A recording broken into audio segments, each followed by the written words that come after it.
अस्सलाम वालेकुम। Okay, previous lecture में हम लोग चैप्टर नंबर 4 फिजिक्स में बुक 1 से रिलेटेड चैप्टर नंबर 4 फिजिक्स में प्रोजेक्टाइल मोशन के इंपॉर्टेंट एमसीक्यूज जो कि एमडी कैट और ई कैट के पेपर में इंशाल्लाह इस साल आने वाले हैं उसकी हम लोग प्रैक्टिस कर रहे हैं। कुछ एमसीक्यूज रह गए, इसको भी हम लोग देख लेते हैं। इंशाल्लाह इसी टाइप के एमसीक्यूज आप पेपर में देखेंगे जो कि 27 अगस्त को एमडी कैट होने वाला है, प्लस इसी तरह ई कैट के भी पेपर होंगे एमसीक्यूज के। ओके, तो यहाँ आप देखें number 1, projectile must be launched at which angle with the horizontal to attain maximum range। तो जैसा कि हम लोग जानते हैं मैक्सिमम रेंज के लिए अगर हम किसी भी चीज़ को मैक्सिमम रेंज पर थ्रो करना चाहते हैं तो हमें उसकी एंगल कितनी रखनी होगी, 45 डिग्री।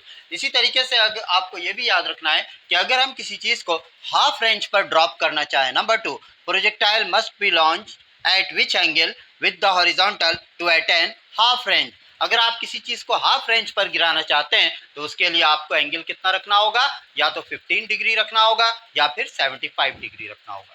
ऐसा क्यों है? क्योंकि जब साइन 2 थीटा के फार्मूले में आप 15 को 2 से मल्टीप्लाई करते हैं तो साइन 30 डिग्री होता है और साइन 30 डिग्री की वैल्यू कितनी होती है, 0.5, जबकि साइन 90 की वैल्यू क्या होती है, 1।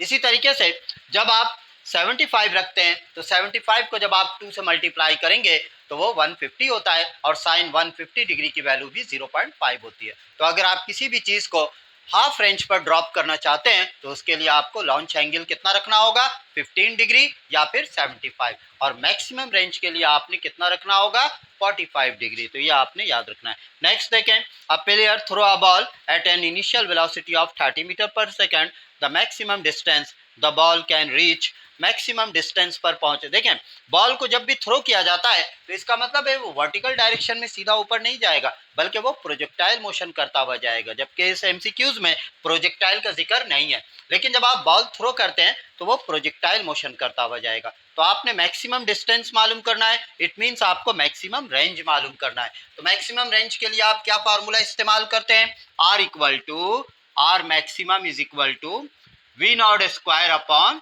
जी।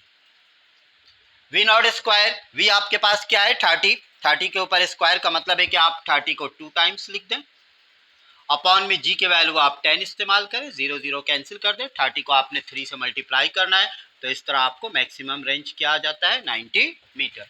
ओके, नेक्स्ट देखिए आप number 4, a rescue helicopter drop a package of emergency ration on ground. एक हेलीकॉप्टर है जो कि एक इमरजेंसी राशन किसी सैलाब ज़दा इलाके में लोगों को फराहम कर रहा है, पहुंचा रहा है, ठीक है। तो यह हेलीकॉप्टर हॉरिजॉन्टल वेलोसिटी 10 मीटर पर सेकंड से आगे की तरफ मूव कर रहा है और यह हेलीकॉप्टर ग्राउंड से कितनी हाइट पे मौजूद है, 100 मीटर की हाइट पे मौजूद है। तो आपने ये मालूम करना है कि जब यह हेलीकॉप्टर आगे की तरफ जाएगा हॉरिजॉन्टल वेलोसिटी से, तो जब इसमें से पैकेट आउट होगा, इमर्ज होगा, तो वो भी आगे की तरफ जाएगा, लेकिन फिर वो कर्व रास्ता इख्तियार करते हुए ग्राउंड पर ड्रॉप हो जाएगा यहाँ। तो आपने ये मालूम करना है कि इस एल्टीट्यूड से इस पॉइंट तक कितना डिस्टेंस बनता है। तो इसके लिए आपने सबसे पहले टाइम फाइंड आउट करना होगा कि इस पैकेट को ज़मीन तक पहुंचने में कितना वक्त दरकार है, how much time required to reach the packet on the ground. तो इसके लिए आप टी के लिए फार्मूला लगाएंगे आप, what is the formula for time, t is equal to 2y upon g, square root 2y upon g, 2 multiply by y, what is the value of y, value of y is 100 upon जी, जी की जगह आपने 10 रखना है, ये 0 0 आप cancel कर दें, तो इस तरह हमारे पास क्या आ जाता है, √20। अब आप देखें रूट के अंदर ये वैल्यू आया है √20, यकीनन आपको साइंटिफिक कैलकुलेटर वहां पर अलाउ नहीं है, तो इसकी कुछ ट्रिक्स हैं जिससे आप स्क्वायर रूट की वैल्यू नियर अबाउट जा सकते हैं। फॉर एग्जाम्पल 20 से अगर आप इस तरफ आए, बैकवर्ड काउंटिंग की तरफ आए, तो 16 एक नंबर है जिसको जो कि परफेक्ट स्क्वायर बनता है और उस वो परफेक्ट स्क्वायर क्या बनता है, 4। इसी तरह 20 से आप मजीद आगे की तरफ जाएं तो 25 होता है, 25 का परफेक्ट स्क्वायर क्या होता है, 5। अब आप ये देखें कि ये 24 और 5 दोनों के दरमियान में इसका स्क्वायर रूट तकरीबन फाइंड आउट हो रहा है, जो कि तकरीबन अप्रॉक्स में 4.4 या 4.5 बनता है। तो चले हम लोग 4.4 ले लेते हैं, 4.4 अप्रॉक्स में।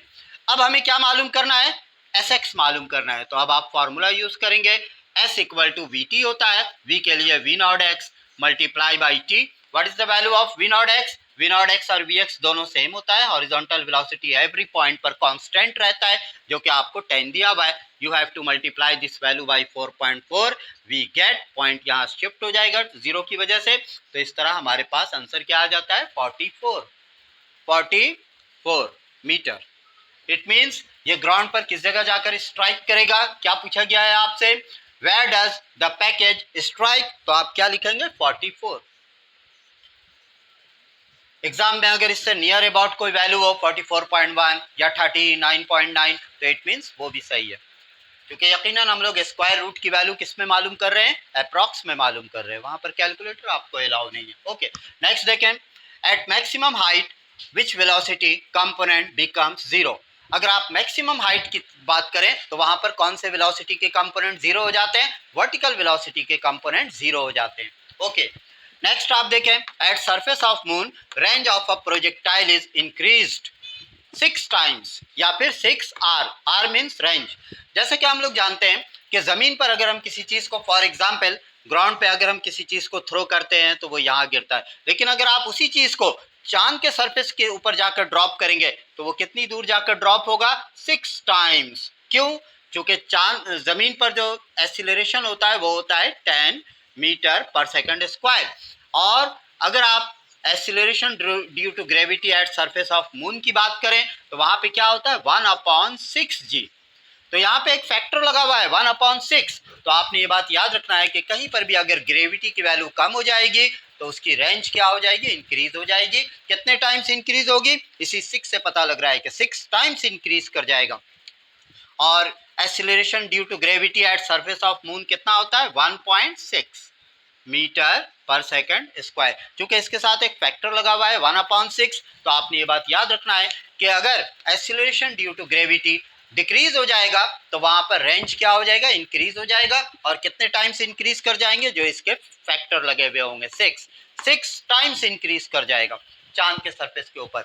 इंशाल्लाह नेक्स्ट टाइम में आप लोगों को इसी चैप्टर में सेंट्रीपिटल फोर्स, सेंट्रीपिटल एक्सीलरेशन और इसी तरीके से angular velocity and angular acceleration का जिक्र है, और उससे भी रिलेटेड इंपॉर्टेंट एमसीक्यूज मौजूद हैं, वो इंशाल्लाह मैं आप लोगों को बताऊंगा और समझाऊंगा। Thank you.